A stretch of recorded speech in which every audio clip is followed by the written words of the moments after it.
국내 유수의 게임 회사 기술 총책임자로 일하며 평탄한 삶을 살았지만 7년 전 우울증에 걸린 아내가 병원에 다녀도 상태가 점점 악화되는 것을 보고 남편은 스스로 우울증 공부를 시작했습니다.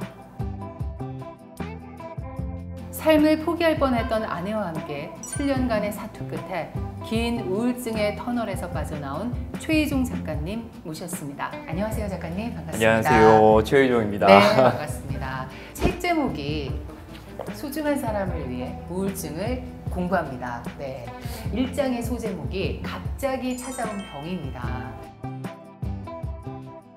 이 우울증이 특별한 계기나 원인이 있어야 될 것 같은데 갑자기도 찾아오나요? 저희 가족인 경우에는 사실은 그렇게 막 크게 이유랄 게 없었습니다.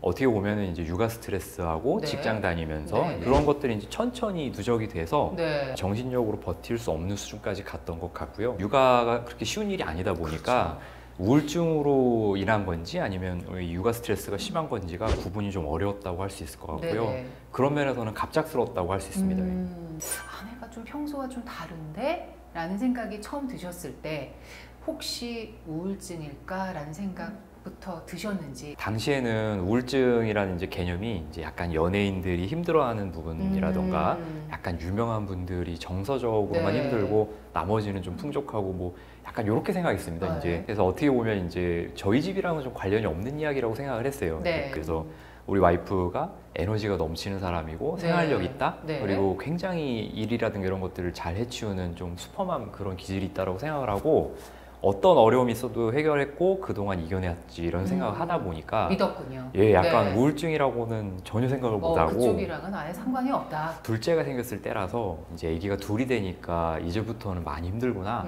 또 다른 장이 열리는구나 그렇게 생각했지 네. 우울증이라는 생각을 좀 못했습니다. 병원에서 검사 같은 걸 하지 않습니까? 뭐 예. 검사가 어떻습니까? 처음 갔던 병원은 증상에 대해서 이제 구술을 하면 그 진료 후에 이제 바로 약 처방이 나오는 병원이었어요. 그래서 사실상 검사를 할 게 없었다고 할 수 있습니다. 예. 그럼 그때 처음에 의사 선생님께서 약 먹으면 뭐 금방 낫는다든지 아니면 뭐 어느 정도 시간이 지나면 괜찮아진다 이런 이야기를 좀 구체적으로 하셨나요? 어떻습니까? 환자분 우울증 맞고 우울증인데 이제 걸린 것 치고는 금방 왔다. 네. 우리 병원에 내원할 환자는 뭐 1, 2년 병 키우는 게 예사인데 네. 약 효과가 굉장히 좋을 것이다. 네. 이제 추가로 또 약이 이제 개발된 요즘 약들은 굉장히 부작용이 적고 효과가 빨리 난다. 한두 달 안에 좋아질 거니까 걱정을 하지 마라. 네, 이런 얘기들이 사실 5분도 아니죠. 그냥 거의 자판기 느낌이었습니다. 그랬던 병이 그렇게 극복하는데 7년이나 걸릴 거라고는 상상조차 하지 못하셨을 그렇죠. 것 같아요. 한 1년부터 계속 힘들었습니다. 그냥 이거 1년 넘어가는 순간 좀 멘붕이 이제 이거 안 되겠는데. 네. 직장을 관둬야 되는 거 아닐까? 뭐 혹은 이제 집에 약간 친구들을 죄다 불러서 전력 대응을 해야 되는 거 아닐까? 뭐 아이들을 어디 시골에 보내야 되는 게 아닐까? 뭐 이런 식의 이제 그 삶이 송두리째 흔들리는 게 한 1년경? 1년 뒤 오고요. 네. 그 이후도 사실은 해마다 그냥 막 큰일이 한 번씩 이제 오는 겁니다. 나중에 따져보니까 이게 7년 정도? 7년이었구나. 그러니까 어떤 병이든 마찬가지겠지만 초기에 발견하면 확실히 우울증 좋은 건가요? 제 생각에는 우울증이야말로 진짜 그 골든타임이 있고요. 골든타임이. 한 1년 정도가 되면은 이게 파국입니다. 희망이라는 게 사라지고 한 해를 반복하는데 이 사회적으로 업앤다운이 있거든요. 그렇죠. 뭐 봄에는 살아나는 거, 여름에는 이제 뭐 야유회라든가 이런 이제 삶의 희로애락 중에 이제 계속 반복되잖아요. 이게 이제 한 번 딱 쿨타임이 돌았는데 작년에 비교했을 때 모든 것들이 악화되는 병이거든요. 이 골든타임을 지키면 이런 것들에서 벗어날 수 있는 계기가 되는데 빠르게 안 좋아지는 이때가 사실상 골든타임이고 3개월 정도라고 생각이 들어요. 이때 사실 못 버티는 케이스가 많고요. 초기에는 우울증에 대한 이해도 없고 이 주변인의 서포트도 받기 어렵고 어느 대한민국 직장인이 3개월 아팠다고 갑자기 직장에 휴직을 내고 이건 어렵거든요. 이때를 놓치고 삶이 무너지기 시작하면 금방 이게 1년이 되고 이 1년이 걷잡을 수 없고 나중에 이제 평생 생각이 나는 겁니다. 그때 힘들었던 것들 이게 이제 우울에 덮이고 이제 더 얹어지고 삶의 무게가 되고 이제 안 좋았던 얘기들로 가족들도 얘기를 하게 되고 친구도 없어지고 뭐 애들은 뭐 집안 분위기 무서워하고 뭐 이렇게 되기 때문에 이 3개월을 급성기를 어떻게 보내느냐 이 골든타임을 어떻게 하느냐가 이 향후 1년의 이 치료 때 고생하는 거에 좌지우지를 엄청 많이 하게 되고 이 1년이나 이 흐름이 안 좋으면 사실상 그 의료진 분들도 네. 이제 예전이랑은 좀 얘기가 달라지고요. 안 나을 수도 있고 네. 뭐 오래 걸리는 만성 질환이다라고 생각을 해야 된다. 네. 그리고 명칭도 이제 중증이라든가 네. 여러 가지 장애 진단이 함께 들어오고요. 그렇죠. 이 우울증은 또 약간 조울증이랑 괴를 같이 하는 면이 있거든요. 그래서 중간에 1년쯤 되면은 차도가 없으면 이게 이제 조울증이라고 또 얘기가 바뀐다거나 그래요? 네. 진단이 좀 번복될 수 있습니다. 네네. 그래서 짧게 보자면 요 3개월이 가장 중요한데 가장 중요한. 네, 요거 이제 거의 골든 타임. 네. 그리고 요 한 1년 동안에 모든 전력을 다 투구해서 낫지 않으면 이 병이 좀 심각해지는 병이라고 할 수 있겠습니다. 어쨌든 그래도 가시긴 하신 거잖아요. 2주, 3주 간격으로 네. 매번 갑니다. 병원에 가서 똑같습니다. 5분 얘기하고 좋았다, 네네. 안 좋았다, 뭐 잠은 자는지 이런 것들에 대해서 이제 구술로 설명을 하게 되고요. 이제 다른 치료를 병행했습니다. 그 신경 통증이 있었기 때문에 네. 신경의학과라든가 심기항진이라 그래가지고 가슴이 이제 두근거린다던가 손발이 떨린다든가 이제 그런 그런 증상도 같이 증상이 오나요? 나옵니다. 네. 그래서 이런 것들은 또 심장의학과 그 내과 전문의분을 또 진료 상담을 그러니까 보게 한번 되고 병원에 가면은 굉장히 돌아다녀야 될 과가 많네요. 그렇습니다. 이게 네. 그 초반에는 건강염려증이라 그래가지고 그 뭔가 어딘가가 아프면 중증이라고 좀 걱정을 하기 시작해요. 네네. 그래서 심장이 떨린다, 가슴이 두근거린다 이러면 심장 전문의를 만나지 않으면 이거 자체가 또 우울증을 악화시키는 그렇죠. 그런 문제가 있기 때문에 네. 이럴 때 이제 병원을 좀 많이 다니게 되고 불안감에 시달리게 되는 그런 특징이 또 있습니다. 이게 우울증 전조 증상이나 초기 증상이었나? 라고 싶은 게 혹시 뒤늦게 좀 생각되시는 게 있을까요? 우울증 척도라고 하는 것들이 있어서 몇 가지 질문을 던져서 이제 그 중에 해당이 되는 게 몇 개가 되면 이제 진단이 나오는데 네. 이게 사실 굉장히 많습니다. 뭐 20몇 가지씩 돼요. 이제 제가 이제 공도회생이니까 벌써 20몇 개 이게 강도가 저중고 이렇게 이제 조합이 되기 네네. 시작하면은 이건 몇만 개 조합이 있는 겁니다, 사실. 그래서 이게 역시 이제 공대생은 다르네요. 이런 식이면 사실은 겹치는 증상 대표적인 거 몇 개 외에는 네. 사람마다 다 케바케입니다. 오, 이게 의미하는 네네. 바는 이 전조 증상도 굉장히 다양하다는 것이고 그렇죠. 이 전조 증상 몇만 개를 다 알고 있을 수가 없고 그렇죠. 누가 우울증 진단 이렇다라고 얘기하면 10중8구 아닌데라는 생각이 들어요. 네, 너무 다양해서. 네. 지금은 이제 조금 알 것 같은 게 첫째로는 우선은 이 병은 처지는 병이라는 거. 네. 그래서 뭐 기분이 슬프다든가 그건 이제 가끔씩 돌발적으로 생긴다면 처지는 거는 만성이고 언제나 그렇다고 할 수 있을 정도 네. 뚜렷합니다. 그래서 네네. 사람이 감정이 없어요. 그러니까 이를테면 무슨 생각을 한다든가 이런 모습이 보이지 않고 눈이 좀 탁합니다. 그래서 탁하다. 네. 가만히 있는 건데 그래서 들리는 거라든가 뭐 반응 같은 게 없어요. 그래서 네. 종일 말수가 없고 뭐 슬프다든가 이런 것도 아니고 네. 아무런 반응이 동요가 없는 거예요. 예, 그냥 그렇습니다. 가만히 있는 거네요. 그렇죠. 완전히 네. 가만히 있고 아무런 그 쾌감이 없어요. 뭐 예를 들면 웃기는 얘기를 해도 재미 예, 뭐 그게 반응이 없고 무슨 얘기야 이런 느낌이고 네. 사람이 약간 처지는 거가 계속되면은 이제 잠을 자게 됩니다. 그러니까 그렇죠. 왜 자냐면 졸려서 자는 것도 있지만 그런 거보다는 사는 게 괴로운 거죠. 이 자극이 없는 거가 아니라 계속 괴로운 거예요. 뭔가 남이 웃고 떠들면 그 장면을 봤을 때 나도 기분이 좋아야 되는데 괴롭고 아무런 느낌이 없고 살짝 이제 그 삶을 무의미하게 느끼거든요. 왜 이렇게 살아야 되는가? 네. 이 고통은 언제 끝나나? 도대체 나는 낫긴 하는 건가? 또 내가 민폐를 끼치는 생각을 많이 하기 때문에 그렇죠. 네. 계속 이 삶을 도피하게 되고 그 결과가 잠으로 나타납니다. 네. 그래서 먹는 거라든가 신체적인 욕구도 저하돼서 식사량도 줄어들고 계속 잔다. 네. 사실 이런 것들이 얼마나 심하냐가 개인차가 있다 뿐이지 그렇죠. 네. 이 부분은 거의 전조 증상 중에 핵심 많이들 겪는 그런 부분인 것 같아요. 그때는 이제 그냥 애기 보느라 힘들어서 그럴 수도 있겠다. 식욕이 없는 거는 이제 속이 불편해서 그럴 수도 있겠다. 위가 안 좋은가? 예, 직장 생활이 힘들다 보니까 잠을 좀 많이 자나 보다.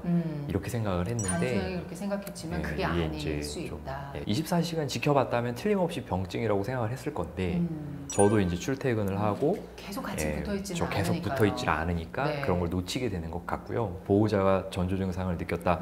이때 가면 많이 늦는 편이라고 할 수 있고 그 전에 의심이 좀 된다? 저거 어디서 많이 본 얘기인데 뭔가 이상한데? 뭔가 이상하다? 그런 느낌이 조금이라도 나면 그때 바로 가면 바로 가서 그때 이제 선제적으로 좀 휴가도 내고 네네. 뭐 병이 아니라 그러면 좋은 거니까요. 그렇죠. 제 생각에는 못 느껴도 그냥 철에 한 번씩 가는 것도 나쁘지 않다. 그렇습니다. 마치 저희 어릴 적에 그 구충제 먹듯이 네. 우울증이 아닐 수 있는데 네. 기분 좋게 한번 가자. 아니란 얘기 들으러 가자. 사실 요게 더 낫다고 생각을 할 정도로 전조 증상을 알기에는 이 병의 증상이라는 것들이 너무 다양하고 네. 어렵습니다. 그러니까요. 유명 교수님들이 우울증에 대해 강의를 한 영상을 보게 되면 뭐 우울증은 마음의 감기다 라고 말씀하시는 경우 저 진짜 많이 들었거든요. 근데 아내가 우울증에 걸리고 나서 이 말을 증오하게 됐다고 이 책에 읽었습니다. 처음에는 이제 그런 얘기 많이 들었거든요. 옆에 이제 우울증은 마음의 감기니까 기운 내라. 이제 젊고 건강하고 감기 금방 나을 거다. 이제 괜찮아질 거다. 근데 이제 감기로 죽진 않죠. 그 감기 걸렸다고 외톨이가 되거나 자살 생각을 하진 않거든요. 그렇죠. 감기랑은 다르죠. 그래서 감기는 약 먹고 금방 떨어지지만 이 병은 사실 감기랑은 완전 다릅니다. 그 난치성 질환이라고 봐야 되고 오래 갑니다. 그 빨리 해결할 수 있다. 이거는 일부 케이스. 정말 운 좋은 한 20-30% 외에는 감기랑은 정말 다른 길을 간다고 봐야 하고, 감기는 걸렸다 또 걸렸다고 해서 전부 다 심하진 않은데 그렇죠. 이 병은 이제 누적적으로 데미지가 있습니다. 그래서 이전에 얼마나 심하게 앓았느냐, 그리고 몇 번 앓았느냐, 이게 따라서 사실상 이 병의 징후와 이제 사후 경과가 엄청나게 차이가 나고, 사실 감기라고 얘기하면 안 된다라고 보는 편이고요. 병원에 이제 가벼운 마음으로 가라 이렇게 이제 얘기하는 측면에서는 이 말이 좋은 효과를 냅니다. 그래서 감기라고 생각을 한다면 병원에 빨리 가는 것, 여기까지입니다. 가고 나서부터는 다른 이야기. 이거는 감기라고 생각하면 안 되고, 만약에 우울증 진단을 받았다 그럼 이제 감기로 치자면 한 6개월 정도 자리에 와병해야 되는 그런 생각을 하시고 가야지 그 정도 각오와 이 투자를 해야지 낫는 병. 우울증 진단을 받습니다. 병원에 가서 먼저 어떤 치료를 받게 되나요? 현실은 대부분 이제 약입니다. 이제 항우울제하고 항불안제 이렇게 두 가지가 들어가는데, 광범위하게 작용하고 이 부작용이 좀 적은 약제가 추천이 들어가고, 이게 그 SSRI라고 해가지고 뭐 몸에 있는 세로토닌이 흡수돼서 없어지는데 이걸 좀 막아주는 그런 약으로 처방이 들어갑니다. 이때 환자가 너무 힘들어한다고 하면은 이 진료주기나 이런 것들을 좀 짧게 해서 항불안제를 이제 주게 되는데 금방 그 무섭고 불안하고 이런 것들이 가라앉고 안정되겠네요. 그렇습니다. 그래서 신경 안정제죠. 요거는 사실 그 어딜 가도 아마 처음에는 다 비슷할 거라는 생각이 듭니다. 약을 몇 가지나 바꿔보셨고 또 어떤 부작용을 겪으셨는지 구체적으로 듣고 싶습니다. SSRI라는 것들이 이제 항우울제. 가장 최전선에 나와 있는 항우울제 이제 요즘에 많이들 쓰는 약들입니다. 요걸 이제 상당히 많이 바꿨어요. 한 6-7가지를 바꿔본 것 같습니다. 그리고 이제 이유는 당연히 뭐 부작용도 있었습니다. 뭐 예를 들자면 이제 크게 상처가 나서 피가 계속 나오고 있다. 이런데 사실은 약을 주면 어느 사람이 세상에 그 약을 먹었다고 갑자기 낫는 것 같다 이렇게 느끼지는 않거든요. 거꾸로 약을 먹으면 바로 속이 불편하죠. 이 약이 이제 센 약일수록. 그리고 그 약을 먹었기 때문에 긴장이 됩니다. 이 약을 먹었으니까 나을까 안 나을까 걱정도 되고. 같은 원리로 이 우울증 치료는 약을 받으면 치료 효과가 나기 전에 이 부작용이 먼저 오고, 이 부작용이 이 불안증이라든가 다른 이 뭐 공황이라든가 이런 것들을 또 강화시켜서 사람이 좀 피폐해되는 이제 그런 식으로 흘러갑니다. 그래서 병원에 얘기하면 걱정하지 말라 그러죠. 이게 초반에 부작용이 있을 수 있고 죽는 병은 아니기 때문에 좀 특징적인 부작용이 있어요. 이 세로토닌이 올라가면 손떨림 같은 것들이 생기고 약간 뭐 하지불안, 뭐 이렇게 정자불안, 뭐 약간 사람이 안절부절하게 됩니다. 근데 이게 딱 그 모양새가 예전에 왜 신경쇠약, 실성한다 뭐 이런 거랑 좀 유사합니다. 그렇다고 정말 그 사람이 미쳐가는 게 아닌데 자기가 봤을 때도 자기 모습이 약 먹기 전보다 안 좋아요. 이 우울증 치료 중에 이런 모습들이 빠르게 다가오고 약효는 낮게 느껴지기 때문에 이 우울증 치료자에 대한 불신이 생기고 이 약이 맞지 않는 것 같다. 치료가 좀 잘못된 것 같다. 혹은 이제 초반이면 나 우울증 아닌 거 아닐까 뭐 이런 게 있고, 변비가 생긴다든가 이런 것도 있어요. 이제 큰 문제가 아닐 수 있는데 이게 또 잘못되면 속이 안 좋기 때문에 사람이 힘들어지는데요. 저희 부부는 이제 잠을 많이 못 자는 게 문제였는데 이렇게 되면 이제 잠을 못 자는 부작용이 심각해집니다. 더 못 자겠죠. 그렇죠. 하루에 뭐 한 2-3시간 자는데 한 3-40분만 못 자도 이거는 이제 말하자면 죽겠는데 아주 그냥 치명타를 날리게 되는 거죠. 너무 힘들겠네요. 이게 얼마나 힘든지가 다 자기 구술로 설명이 되는 부분이라 전달하기도 어렵고, 무슨 저 체열하거나 머리 사진 찍는 게 아니니까요. 이 의료진 입장에서도 괜히 그런 부분 물어보면 얘기했다가 또 너무 이게 또 그래서 이런 것들이 이제 치료가 어렵고 의료진에 대한 신뢰, 이제 라포라고 하는데요. 이제 그런 게 생기지 않게 만드는 각종 어려운 점이 산재해 있는 병이라고 할 수 있죠. 그럼 약 때문에 겪었던 제일 위험스러웠던 상황은 뭐가 있었을까요? 이 살찌는 부작용이라든가 이런 것들이 오히려 사람을 힘들게 해요. 네. 특히 여성의 경우에. 예. 그래서 뭐 한 40kg대 사람이 금방 막 6kg까지 찌기 때문에 외모가 조금 변하고 여성으로서의 그 자신감 이런 것들이 이제 망가지는 것들이 이제 좀 2차적인 충격. 자기가 다이어트 한다고 금방 이렇게 막 뺄 수 없는 거죠. 이런 부분은. 이런 것들이 이제 좀 박탈감이나 좌절감으로 이어집니다. 그래서 이 항우울제까지가 여기고 이제 항불안제가 처방이 되는데 이 항불안제하고 수면제는 또 이게 좀 그 심각합니다. 이 두 가지는 병원에서도 함부로 먹으라고 얘기를 안 해줘요. 이제 주기는 왕창 주는데 근데 함부로 먹지 그렇습니다. 말라고 해요? 힘들다고 얘기할수록 늘어납니다. 이 양과 이 종류가. 그런데 이제 뒤돌아서는 이거는 이제 많이 드시면 위험하실 그렇습니다. 수 있습니다. 위험하고 조심하셔야 됩니다. 사고가 날 수 있고 여러 가지가 있는데요. 이제 첫 번째로는 의존증이라 그래서 먹으면 즉시 사람이 괜찮아집니다. 즉시요? 바로 사람이 표정이 돌아오고 신기하네요. 잠도 자고 이게 막 모든 게 정상화가 되는데 문제는 이 약이 3시간 만에 빠져나간다는 것은 치고 빠지는 식인 거거든요. 이제 좋을 때 약효는 기가 막힌데 이게 빠질 때는 전보다 더 안 좋습니다. 이 증상이. 그래서 극적으로 좋아지니까 그 의존, 이 약만 있으면 난 살 수 있다.